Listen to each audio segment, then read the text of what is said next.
The Second World War was a period of tremendous technological leaps for military weaponry. The Germans and Japanese were known for their spectacular engineering. However, not all their innovative ideas provided the desired results. Some very curious experiments had high hopes, while others were either never used or saw limited action. All of these tools were dangerous enough to qualify for fierce fire and fury. How could the Germans have used a railroad and a bat to change the tide of battle in Europe? Similarly, could Japan's national flower have bloomed brighter or their balloons sailed farther to change the outcome in the Pacific? Continue watching and decide for yourself. All aboard! Enjoy this latest installment of Fierce, Fire, and Fury. During World War II, the Germans deployed several imposing weapons that could back up their imposing appearance with lethal destruction. One such weapon was the Gustav gun, the heaviest and largest caliber mobile artillery weapon ever used in combat. Weighing almost 3 million pounds, this railway gun stood 4 stories tall, 155 feet long, and had a 100-foot rifled barrel. Gustav was not just intimidating, it also packed a frightening knockout punch. The monstrosity fired a 12-foot shell with a 31-inch diameter weighing over 15,000 pounds. Gustav could launch around 25 miles, which could then penetrate up to 23 feet of concrete. The Nazis developed the Gustav gun to be used against French fortresses installed to obstruct Germany from invading. However, designer Krupp did not complete the Gustav prior to the German Blitzkrieg overtaking Western Europe. Consequently, Hitler ordered the Gustav to the Eastern Front for use against the Soviets in 1942.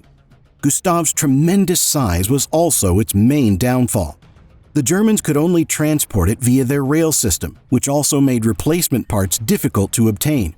For instance, the Nazis typically traveled with a replacement barrel. But when a Gustav barrel would wear out from use, it had to be shipped back to the Krupp factory to be repaired and re-rifled. The Gustav could also only fire 14 rounds per day, so its destructive capability was limited by the time it took to prepare the weapon to fire.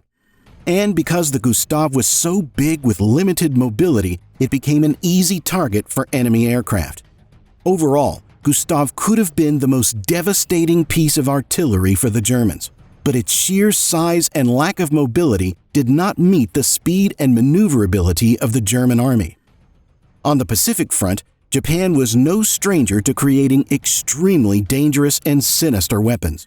One such device was the Oka, which means cherry blossom. This piloted rocket is nothing like its sweet-smelling moniker. Japan deployed this kamikaze attack aircraft near the end of the Pacific War, in an effort to destroy major American ships. A Japanese bomber plane would carry an Oka to a launching point, release the rocket, and the kamikaze pilot would attempt to steer the small aircraft into a naval vessel. The nose of the 3-stage rocket packed a 2,500-pound warhead, and although it reached a high speed, the Oka had a very short range. Thus, the bomber transport had to carry the Oka close to possible targets, which placed the bomber in harm's way. If detected, American forces could scramble fighter planes to intercept and shoot down the Japanese bomber transport before it could even deploy the Oka. One Japanese Oka sunk an American destroyer in 1945, and a handful of Okas damaged other American ships. However, the Oka program was a failed last-ditch effort by Japan to turn the tide in the Pacific.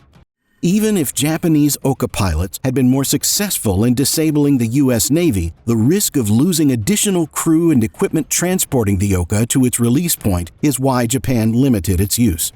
Instead, Japan resorted to sending its fighter and dive bomber aircraft on kamikaze missions, which also saw limited success. Another Japanese marvel was the Fugo balloon bomb.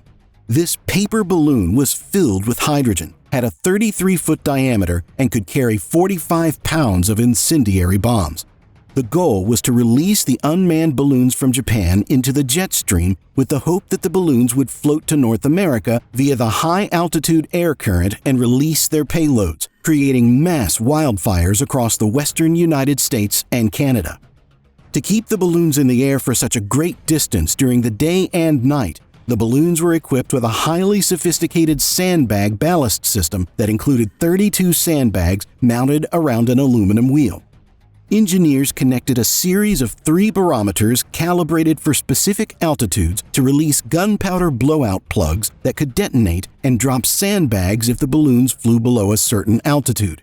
The balloons also had a relief valve that allowed hydrogen gas to escape if the air pressure inside the balloon rose too high. In total, the Japanese released about 9,000 fugos, most of which were never again seen. Several did reach the United States and Canada, but none started the large forest fires as the Japanese had intended. One fugo detonated in Oregon in May 1945, killing 6 civilians, but the Americans censored the incident from publication.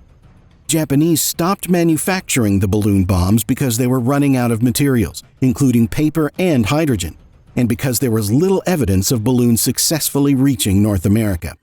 Regardless, the Fugo was the first intercontinental weapon system in history, predating the world's first ICBM by 12 years. Back on the Eastern Front of the European theater, the Germans introduced a device that looks like it came straight out of a Halloween horror film. Codenamed the Vampire, the device was an active night vision instrument used primarily on the German MP-44 assault rifle. The Vampire captured infrared frequencies, allowing targets to be located more clearly on night watches. The Nazis deployed the Vampire night vision sniper system late in 1944 when combat against the Soviets intensified. Soldiers armed with the Vampire were known as night hunters. The system consisted of a scope, an infrared aiming point, a flashlight, and a large battery pack, in total weighing 33 pounds. The Vampire may have helped the Germans, especially in the siege of Stalingrad, where snipers were prevalent on both sides. However, the bulky device was very expensive, and it had a short battery life, leading to the Vampire's minimal production and use. Nevertheless, the Vampire was a marvel of its time, as it preceded other infrared devices by nearly a decade. Do you think the Germans and the Japanese could have used these unique weapons more strategically to change the outcome of World War II? Or were the Allies bound to outlast the Axis powers given the great differences in resources and manpower? Let us know your thoughts in the comments below.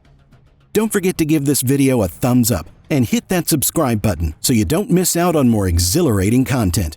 Thank you very much for joining us for this video. See you next time on Fierce, Fire, and Fury.